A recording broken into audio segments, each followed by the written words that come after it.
Hürmetli tamaşaçılarыбыз, xətirinizə төшереп китәбез. 9 май Бөек Еңеү байрамы алдынан яуда ил азатлыгы тыныс тормыш өчен көрәшкән якындарыбызны искә алабыз. Беренче хатты безгә Бөрьян районы Аскар авылында яшәүче Наилә Мырзабулатова язып җибәргән. Ул үзенең яугир олатайлары хакында бәян итә. Олатайым Мөфтәхетдинов Мөхәммәд Шәриф Корбангали улы хакында һөйләп үтмәенсә булдыра алмаем ди ул.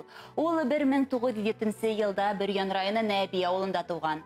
1941 елда һугышка алына, төз атуын исәпкә алып, уны снайпердар командаһына алалар. 20 октябрьдә Витебский районында һугышка инә.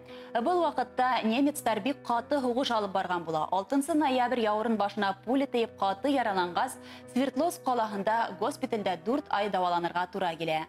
Бынан һуң 6 айга яраһын давалау өчен авылга кайтаралар. 1942 елның 7 мартында авылга кайткас, һугышка алынган колхоз рәисе урынына эшкә кала. 1943 елның 5 майында тагыла Труд армияга эләгә. Тревога булып, уны Ленинградка озаталар. Был вакытта кала камауда була. Солдаттарды Лада Куляша пароход менән сыгаралар. Хезмәткә яраклы яралыларны Ленин заводына эшкә алып баралар. Цехтарга бүлеп, көсі еткән эштәрде эшләтәләр улардан. Аслы туклы өстән туктаусыз бомбалар яуганда ла туктамай көн-төне эшләргә туры килә. 1944 елда олатаемды авылга кайтаралар. Һугышта алган яралары еш кына һыҙлап йонсота ине. Шулай булһа ла һәр саҡ хәрәкәттә булды. Өйөн үҙ ҡулдары менән эшләгән көҙгө, шкафтар, карауат, диван, өҫтәл, ултырғыстар биҙәне.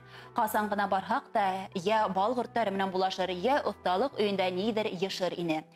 Илебеҙгә еңеү килтергән ошондай батыр йөрәкле яугир олатайыма тыныс матур тормошта йәшәү менән мең рәхмәтлемен ти Наилә.